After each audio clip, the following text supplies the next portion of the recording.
Reis 22.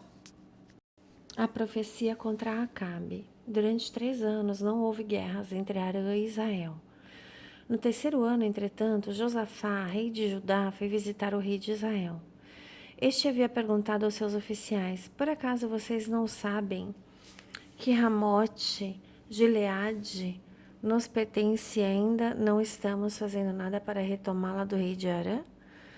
Então perguntou a Josafá: irás comigo lutar contra Ramote de Gileade? Josafá respondeu ao rei de Israel: sou como tu, e o meu povo é como o teu povo. Os meus cavalos são como se fossem seus. Peço-te que primeiro busque o conselho do Senhor, acrescentou. Então o rei de Israel reuniu 400 profetas e lhes perguntou: devo ir à guerra contra Ramote de Gileade ou não?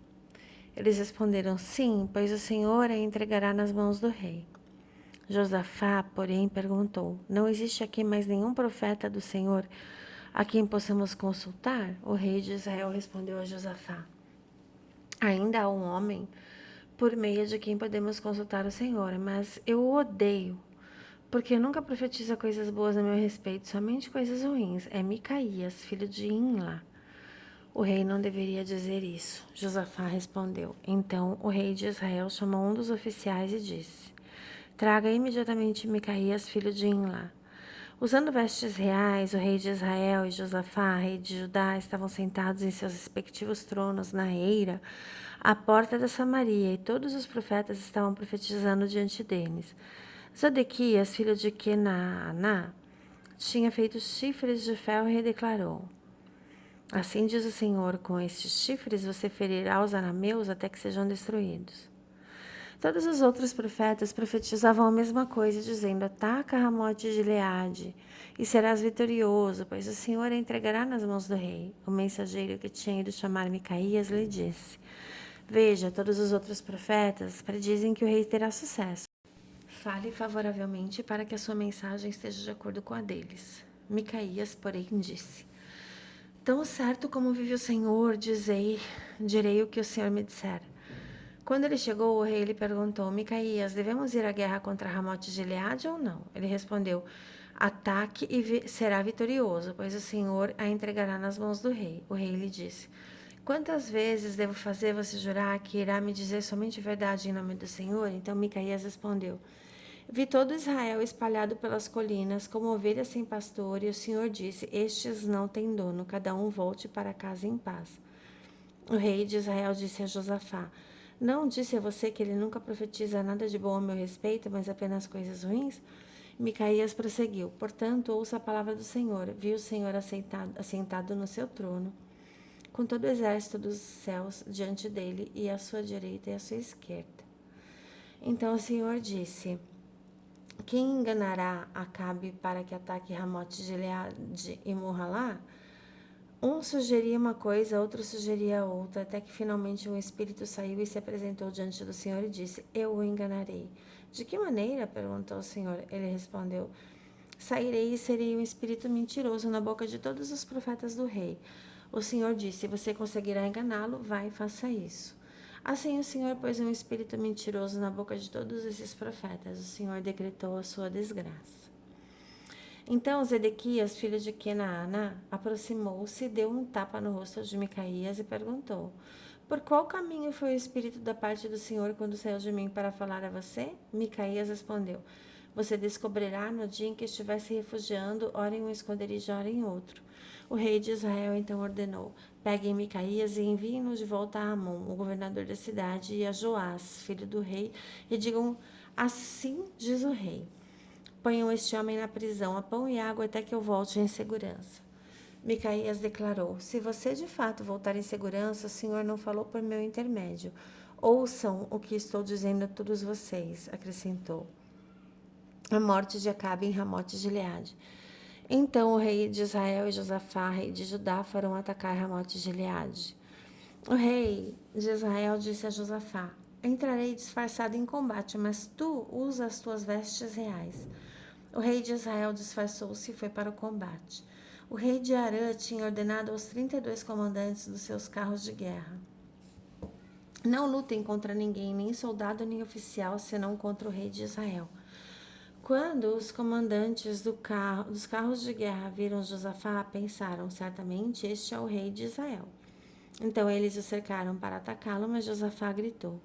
Quando os comandantes dos carros de guerra viram que não era o rei de Israel, deixaram de persegui-lo.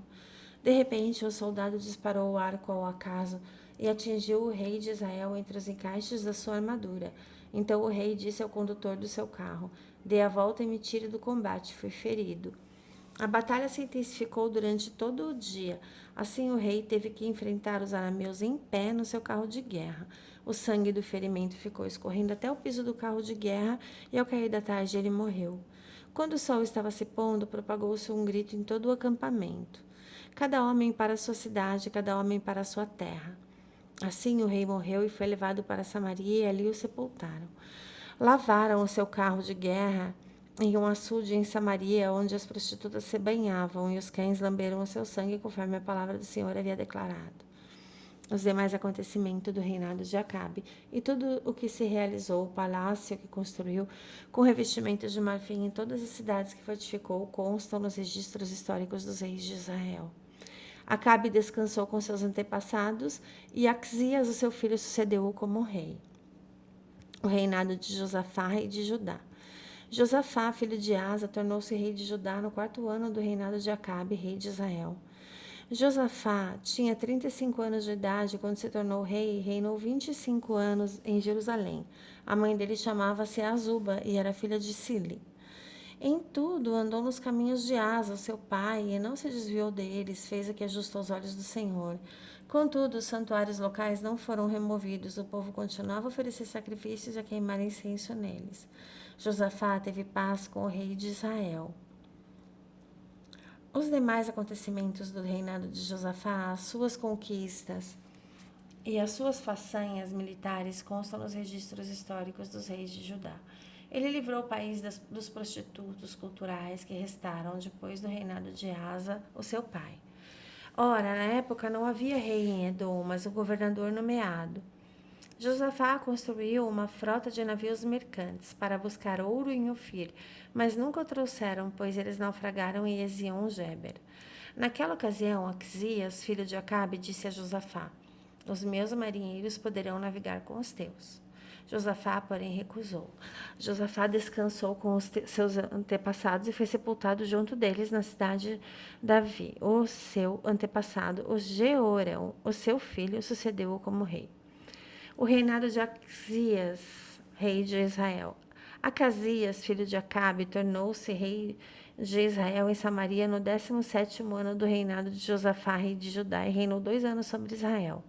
Fez o que era mal aos olhos do Senhor, pois andou nos caminhos do seu pai e de sua mãe e nos caminhos de Jeroboão, filho de Nebate, que fez Israel pecar. Prestou culto a Baal e o adorou, provocando assim a ira do Senhor, o Deus de Israel, como o seu pai tinha feito. 2 Reis 1. O julgamento do Senhor contra Acasias. Depois da morte de Acabe, Moabe rebelou-se contra Israel. Certo dia, Acasias caiu pela grade da janela do seu quarto no andar superior do palácio de Samaria e ficou ferido. Então enviou mensageiros para consultar Baal-Zebude, deus de Ecrom, para saber se ele se recuperaria. O anjo do Senhor, porém, disse a Elias, o tesbita: vai encontrar-se com os mensageiros do rei de Samaria e pergunte a eles: acaso não há um Deus em Israel para vocês irem consultar Baal-Zebude, deus do Ecrom? Por isso, assim diz o Senhor: você não se levantará mais dessa cama e certamente morrerá. Então Elias foi embora. Quando os mensageiros voltaram ao rei, ele lhes perguntou: por que vocês voltaram? Eles responderam: um homem veio ao nosso encontro e nos disse: voltem ao rei que os enviou e digam-lhe que assim diz o Senhor: acaso não há Deus em Israel para você mandar consultar Baal-Zebude, deus de Ecrom? Por isso, você não se levantará mais dessa cama e certamente morrerá. O rei lhes perguntou: como era o homem que foi ao encontro de vocês? Eles disse isso? Responderam: ele vestia roupas de pelos e usava um cinto de couro. O rei disse: era Elias, o tesbita. Em seguida, mandou um capitão com 50 soldados procurar Elias. O capitão encontrou-o sentado no alto de uma colina e lhe disse: Homem de Deus, o rei ordena que tu desças. Elias respondeu ao capitão: Se sou homem de Deus, que desça fogo do céu e consuma você e seus 50 soldados. Então desceu o fogo do céu e consumiu o capitão e seus 50 soldados. Depois disso, o rei enviou outro capitão com mais 50 soldados. Ele disse a Elias: Homem de Deus, o rei ordena que tu desças imediatamente. Elias respondeu: Se sou homem de Deus, que desça fogo do céu e consuma você e os seus 50 soldados. De novo, o fogo de Deus desceu do céu e consumiu o capitão com seus 50 soldados. Então o rei enviou um terceiro capitão com outros 50 soldados. O capitão subiu ao monte, caiu de joelhos diante de Elias e implorou: Homem de Deus, tem consideração pela minha vida e pela vida desses 50 soldados teus servos? Sei que desceu fogo do céu e consumiu os 2 primeiros capitães com todos esses soldados. Agora, porém, tem consideração pela minha vida. O anjo do Senhor disse a Elias: Desça com ele, não tenha medo dele. Então Elias se levantou, desceu com ele e foi encontrar-se com o rei. Ao chegar, disse ao rei: Assim diz o Senhor: Acaso não há Deus em Israel? Por que você mandou consultar Baal Zebude, Deus de Ecrom? Por isso você não se levantará mais dessa cama e certamente morrerá. Assim Acasias morreu conforme a palavra do Senhor anunciada por Elias. Como não tinha filhos, Jorão reinou em seu lugar no 2º ano do reinado de Jeorão, rei de Judá, filho de Josafá. Os demais acontecimentos do reinado de Acasias e tudo o que realizou constam nos registros históricos dos reis de Israel. Glórias a Jesus.